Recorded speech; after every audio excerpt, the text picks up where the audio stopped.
Well, let's start with some what I am now calling mindful intuitive movement.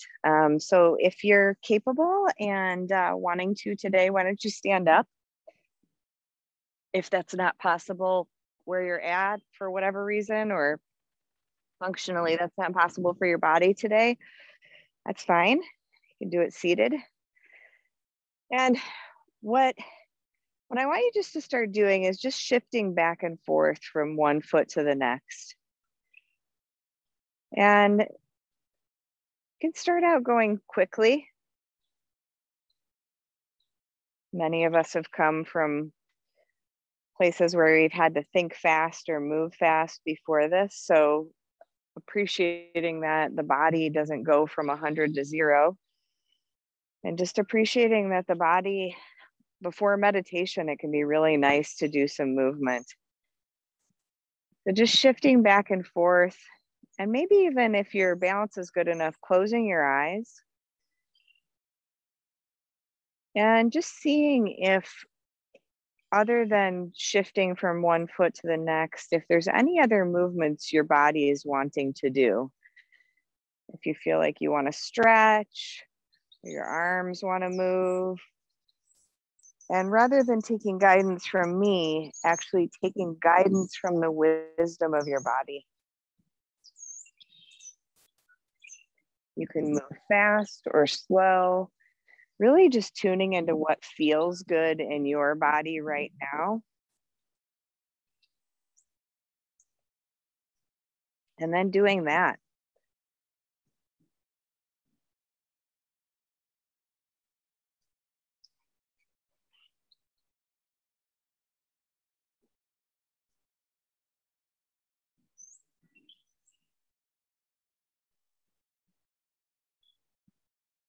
So while I was in the dark room, I was doing a lot of movement.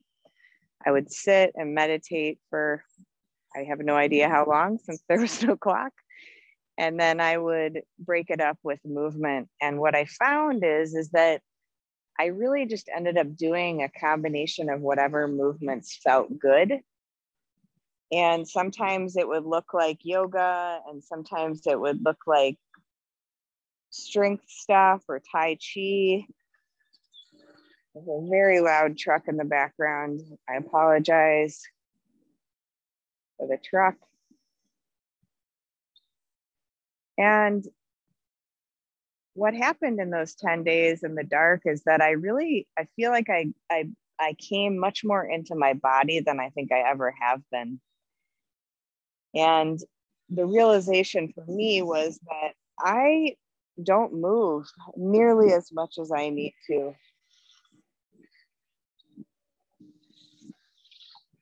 And so just checking in with yourself. And what I found is that my mind was a lot brighter when I was moving more regularly, moving my body at least once an hour or once every 45 minutes, even just a little bit. So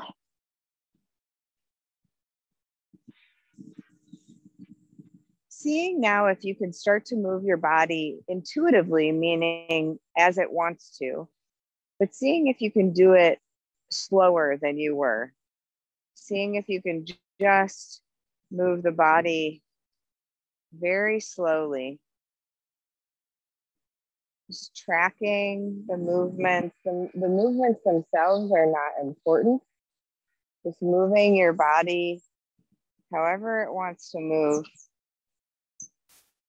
And just following the movement, just aware of very, very, very slow movements. Tuning in to every little movement.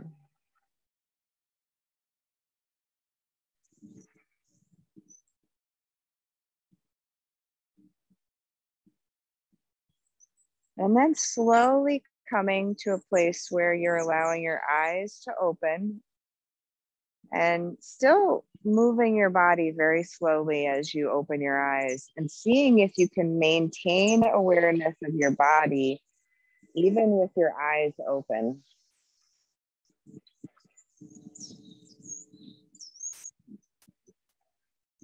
Maybe tracking your hands.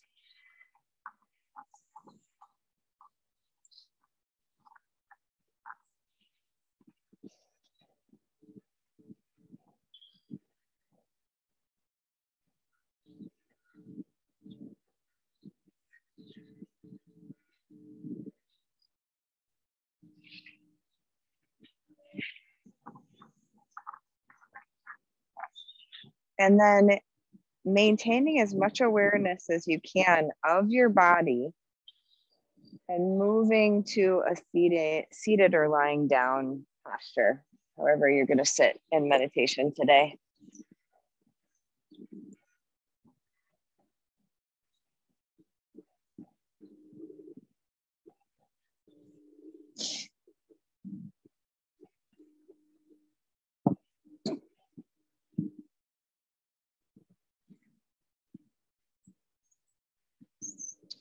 I'm going to give you some basic meditation instructions, and then I'm going to mute myself because there's this loud truck in the background still. And I'll pop in with reminders from time to time. But let's just begin by the simple technique of finding your posture. If you're seated on a chair, I'd recommend that you have your feet flat on the floor. If you're seated on a couch or cushion, it may feel better to have your legs folded and crossed underneath you. And then feeling the spine pulling upward. So the spine is upward, but not rigid. And then taking several deep breaths and imagining that you can breathe right in through your nose, right down into your belly, allowing the belly to expand fully with each in-breath.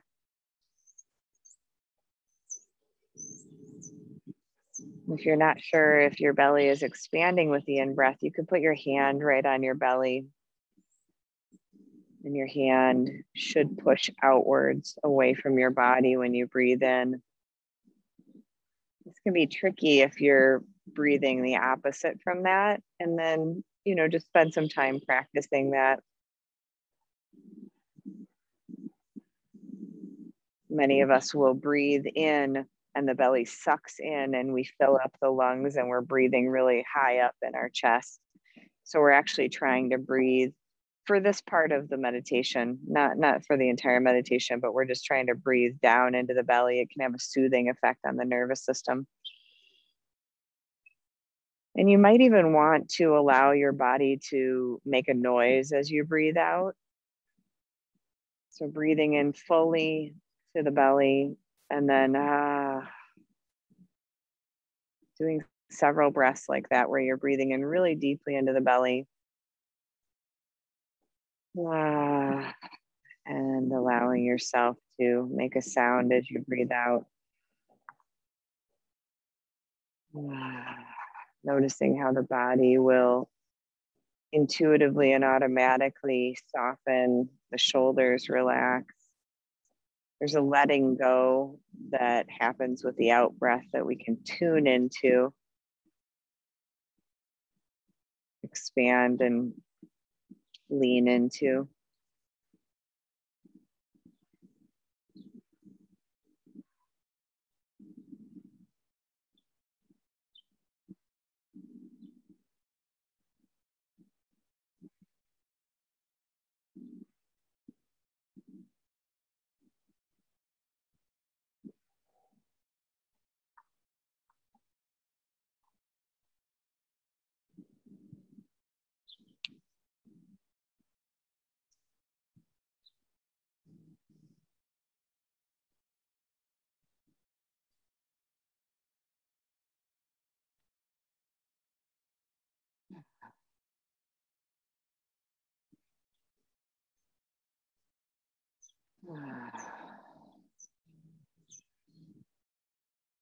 Noticing if there are any areas in your body of tension or holding or resistance, and seeing if you can imagine your breath just being directed to those areas of the body,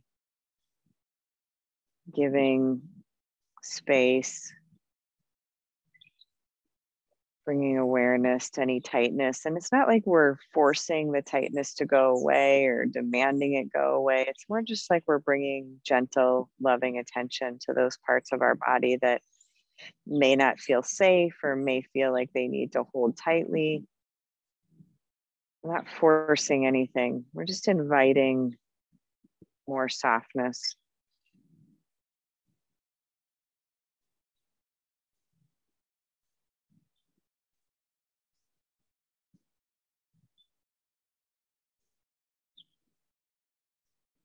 And for this first part of the meditation, I would invite you to close your eyes if that's comfortable. If for you, or for today that feels constrictive or unsafe for any reason, just allow your eyes to be soft and looking at something neutral, ideally not looking at the screen,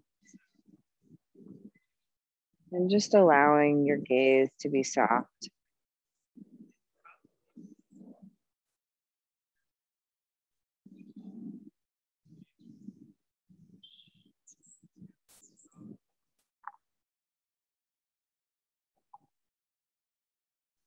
And for today, we're going to practice in a way that is taught by Pema Chodron and her teacher.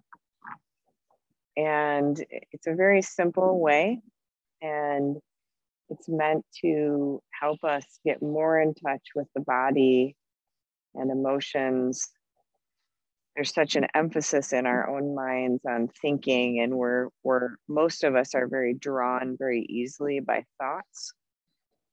And so part of the idea is that we're going to label thinking, not because thinking is bad, not because we need to get rid of it, because that's not possible. And it's certainly not bad. We need to think. But we also need to learn how to train our minds. And one way we can do that is just by simply labeling. When we become aware that the mind is thinking and that we're out of awareness of breath or body sensation, that we just label the thoughts as thinking. So we're not saying you're bad thinking or you're good thinking. We're just being neutral about it. And I want you to bring awareness to how you talk to yourself. Pema, in one of her books that I've read recently, When Things Fall Apart, she talks about this man who recognized that he had a very harsh voice when he was labeling the thinking. And when he saw that he was doing that, and the instruction was to be soft, be gentle, be compassionate with ourselves, as a way of practicing that with this process, he started saying, "Thinking good, buddy." And I really liked that. So, you may want to even tack on a little name for yourself or a little affectionate term. You could, say, "Oh, thinking, sweetheart," or "Thinking, love." And if you do notice a harshness in your voice or a criticality or a perfectionism, that's not bad or wrong either. We're just noticing that as well. And then seeing if we can just bring a kinder voice.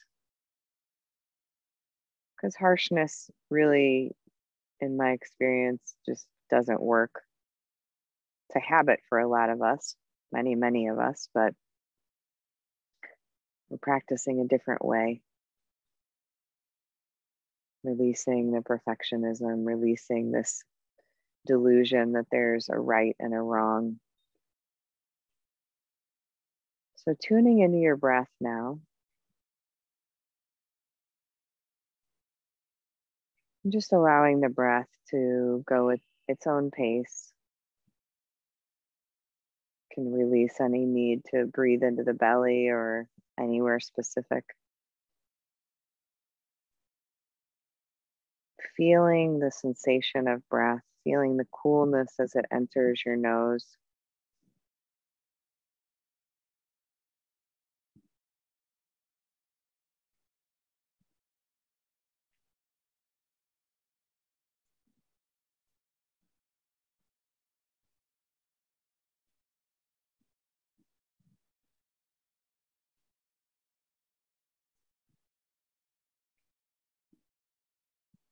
Noticing how the chest expands, shoulders rise with the in-breath.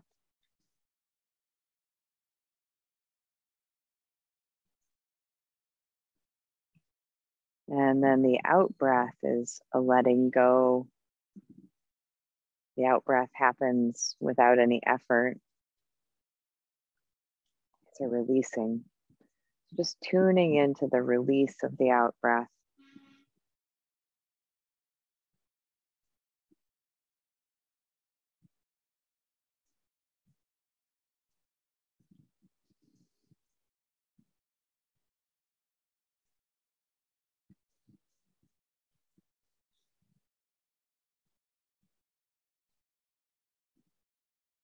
Seeing if you can track one complete breath from the start of the inhale to the completion of the exhale, and any pauses that the breath takes naturally.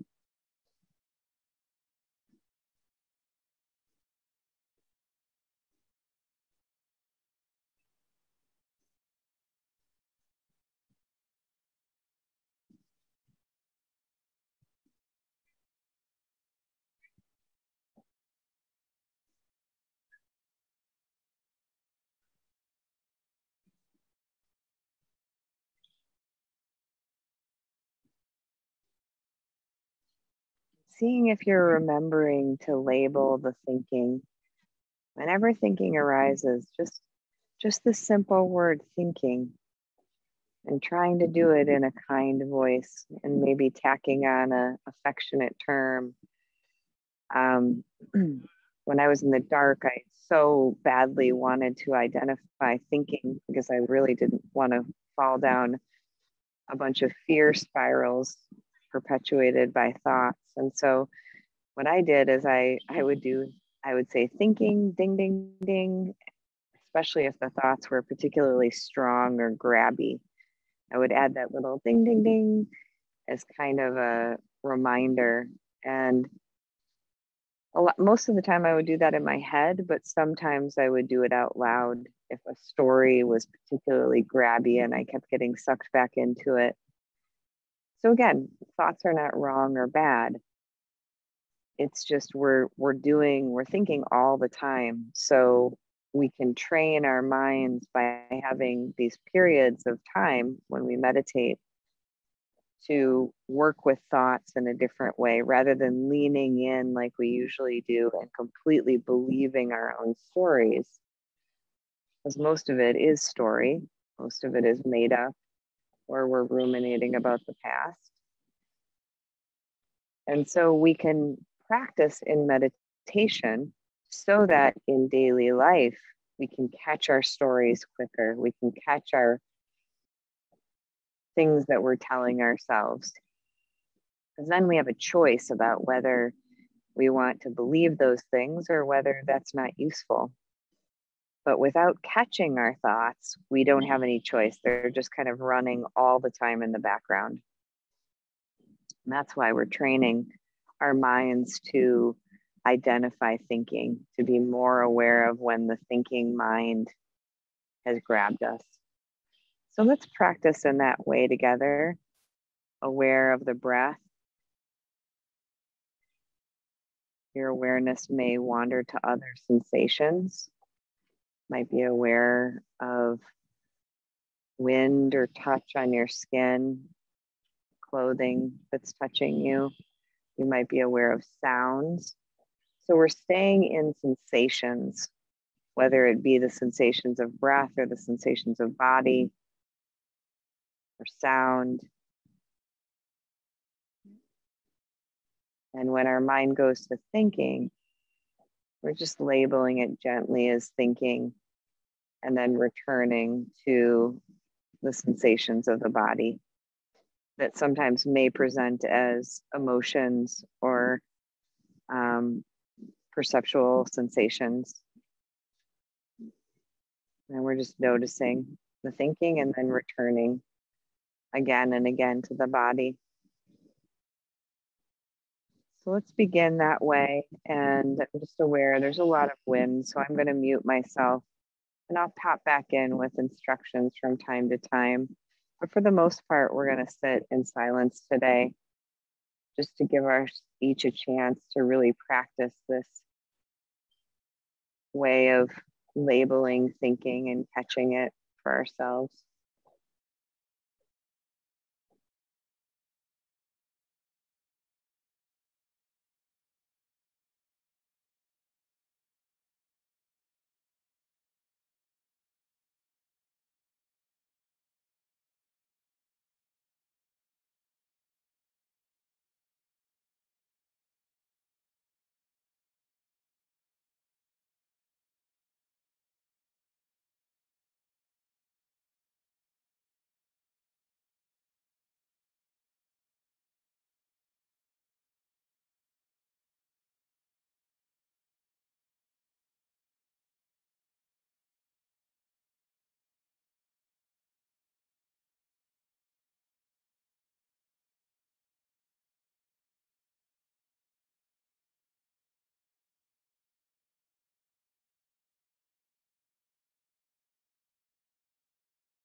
Noticing what's here right now in the moment.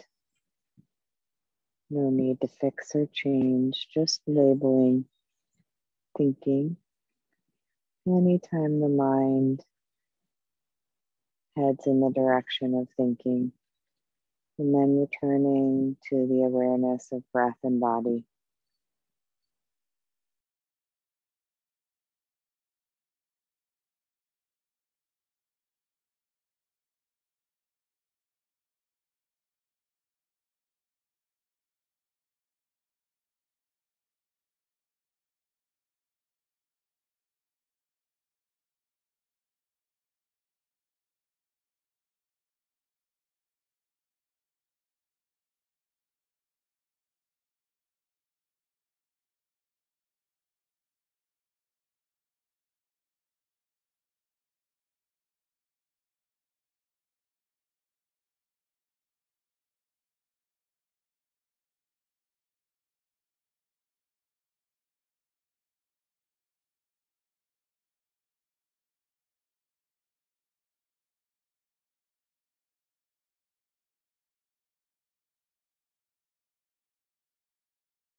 The breath and the sensations in the body are right now, just right now.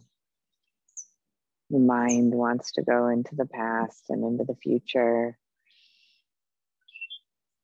but right now, right here, keep coming back, labeling thinking, and coming back to right now.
Now taking a moment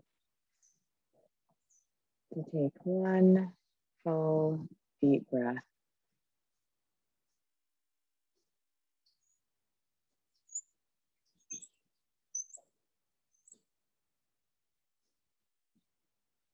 Then I'd invite you to join me for a tiny amount of toning, just 3 ohms.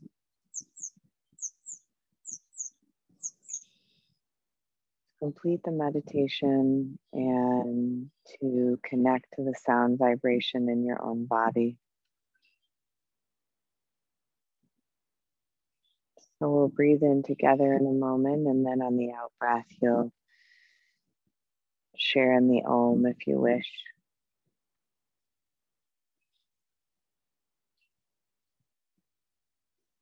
Deep breath in. Om. Om.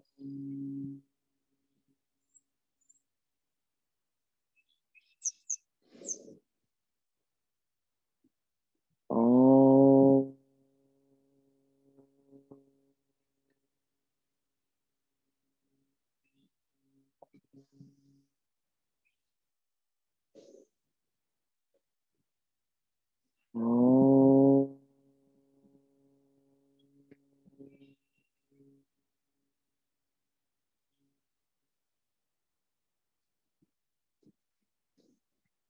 the fruits of our practice today spread outwards in all directions and help to awaken all beings